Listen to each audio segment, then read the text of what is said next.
دعا صرف بارگاہ خداوندی میں ہاتھ اٹھانے کا نام نہیں ہے۔ دعا صرف اپنے آنسوؤں کو بہا کر اپنی حسرتوں اور آرزوؤں کو پورا کر لینے کا نام نہیں ہے۔ دعا اس چیز کا نام نہیں ہے کہ آپ کسی مشکل میں پھنس جائیں اور پھر آپ دعا کے لیے اپنے رب کی طرف رجوع کریں۔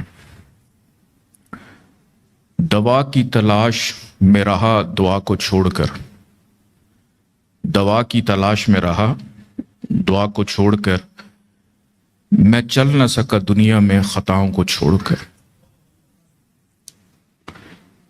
حیران ہوں میں اپنی حسرتوں پہ، ہر چیز خدا سے مانگ لی خدا کو چھوڑ کر۔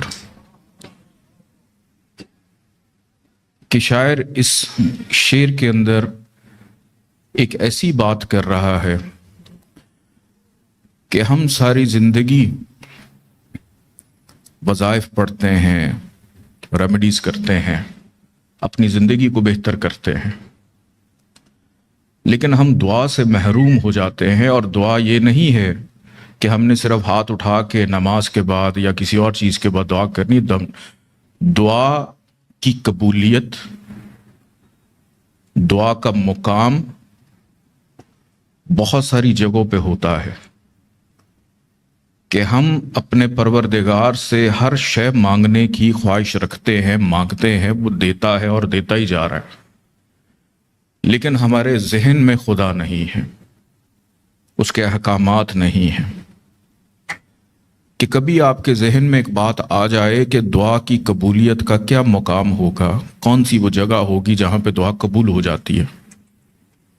کوئی ایسا مقام ہے کہ جہاں پہ دعا امر ہو جائے؟ کوئی تو مقام ہوگا اس کا کہ آپ کے منہ سے نکلا ہوا لفظ امر ہو جائے تو آپ صاحب امر ہو جاتے ہیں۔ ایک ایسا مقام کہ جہاں پہ آپ یوں سمجھ لیں کہ کن کے قریب ہیں، جو آپ کہہ رہے ہیں وہ ہو رہا ہے، جو آپ سوچ رہے ہیں وہ ہو رہا ہے۔ کہ آپ کی دعا امر کب ہوتی ہے، قبولیت کا مقام کیا ہے؟ قبولیت کا مقام یہ ہے کہ آپ اپنے ذکر کی محویت میں اتنے کھو جائیں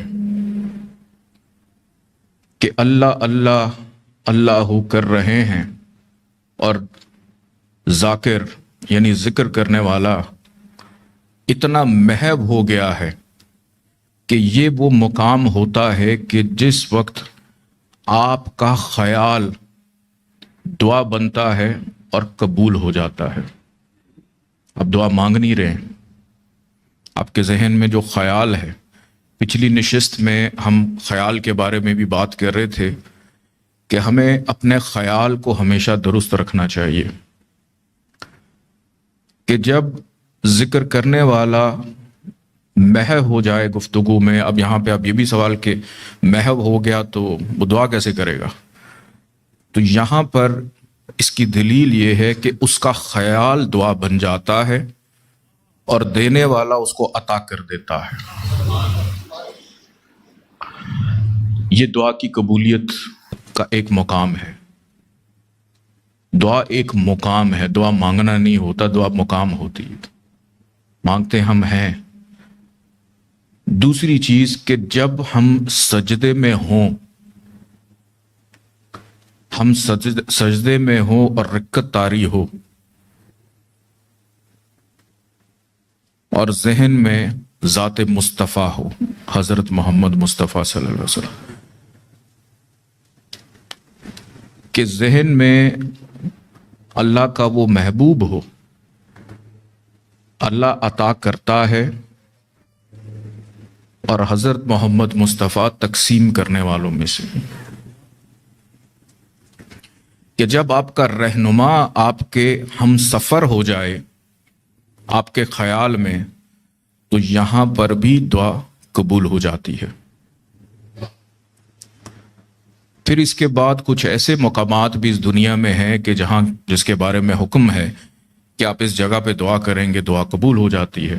بہت سارے مقامات، کچھ ایسے مقامات ہیں جو مسلمانوں کے پاس ہیں، کچھ ایسے مقامات ہیں جو مسلمانوں کے پاس نہیں ہیں، لیکن ان جگہوں پہ دعا کرنے کی قبولیت ہوتی ہے۔ بہت ساری روایات جو ہیں اس میں موجود ہیں کہ زمان و مکان سے بے نیاز انسان خالق کونین کی تسبیح میں نکل جائے تو ہر مقام قبولیت کا مقام ہو جاتا ہے۔ دعا ہمیشہ قبول ہوتی ہے۔ اپنے ذہن سے یہ چیز نکال دیں کہ میری دعا قبول ہوئی یا نہیں ہوئی، اپنا ایمان بنا لیں کہ دعا ہمیشہ قبول ہوتی ہے۔ کب ہونی ہے، کس طرح سے ہونی ہے، کس زاویے میں ہونی ہے، یہ پروردگار بہتر جانتا ہے۔ اور پھر دعا کی قبولیت کا ایک مقام یہ بھی ہے کہ دعا اس کی بھی قبول ہوتی ہے جو مانگتا ہی نہیں ہے، جس کی کوئی حسرت نہیں ہے۔ اور وہ کون ہے؟ صبر کرنے والا اور شکر ادا کرنے والا۔ کہ جب آپ ایک ایسے مقام پر پہنچ جائیں کہ آپ جو اپنی زبان سے نکال رہے ہیں اور وہ پورا ہو رہا ہے، آپ جو کہہ رہے ہیں وہ ہو رہا ہے، جس کو ماڈرن سائنس میں ہم سکس سینس کہتے ہیں، یہ بھی ایک مقام ہے۔ تو جس شخص کی زندگی کے اندر وہ ٹھہراؤ اور وہ سکون آ جائے کہ وہ اپنے رب کے اتنا قریب ہو جائے، وہ نہ چاہے تب بھی عطا کر دے، وہ خیال کرے تو تب بھی عطا کر دے۔ اور دعا کا یہ بھی ایک مقام ہوتا ہے، سب سے بڑا مقام یہ ہوتا ہے کہ زندگی میں سب سے بڑی، کیونکہ دعا ہماری زندگی میں ایسا نہیں کہ ساری زندگی ایک ہی دعا ہوتی ہے، ہماری خواہشات بدلتی رہتی ہیں۔ اور دعا کی سب سے بڑی فضیلت یہ ہے کہ اگر آپ کی دعا قبول نہیں ہوگی تو اللہ آپ کے دل سے وہ خیال نکال دیتا ہے کہ وہ آپ کے لیے ہے ہی نہیں۔ تو اسی لیے ہمیں چلتے رہنا چاہیے، ہمیں محبت کرنی چاہیے، ہمیں پیار کرنا چاہیے، ایک دوسروں کے ساتھ اپنے خیالات کا اظہار کرنا چاہیے، اپنی چیزوں کا۔ ہمیں ایک دوسرے کے اوپر تنقید سے بھی بچنا چاہیے، اور ہمیں اپنے پروردگار سے یہ دعا بھی کرنی چاہیے کہ پروردگار ہماری ان غلطیوں کو بھی معاف فرما دے جس کی وجہ سے ہماری دعائیں قبول نہیں ہوتی ہیں۔ اور وہ کوئی بھی غلطی ہو سکتی ہے کہ بس ایک آخری چھوٹی سی بات میں کروں گا، اس کے بعد ہم دعا کی جانب بڑھیں گے، کہ سمپل سا کام کہ آپ اپنی زندگی میں صرف آسانیوں کو پیدا کریں، کمپلیکیشنز کو پیدا نہ کریں، ایک دوسرے کو ساتھ لے کے چلنے کی کوشش کریں، ایک دوسرے پہ تنقید نہ کریں۔ یہ بالکل ایسے ہی ہے کہ مثال کے طور پہ ایک شخص 70 سال کا ہے اور وہ مسلمان نہیں ہے، مرنے سے پہلے وہ کلمہ پڑھ لے تو ہمارا ایمان یہ ہے کہ وہ جنت میں جائے گا، ایسے ہی ہے۔ اور جو شخص 70 سال سے کلمہ پڑھ رہا ہے اور ہم اس کو کہہ دیتے ہیں کہ تمہارا تو کلمہ ہی قبول نہیں، تمہاری عبادت قبول نہیں، ہمیں ان چیزوں میں نہیں پڑھنا۔ کلمہ پڑھ لیں، یہی جنت ہے۔ اللہ کے محبوب سے محبت کر لینا ہی جنت ہے، ان کی آل سے محبت کر لینا ہی جنت ہے، جو جنت کے سرداروں میں سے ہیں۔ تو ہمیں اپنی زندگی میں ٹھہراؤ، سکون اور محبت پیدا کرنے کی ضرورت ہے۔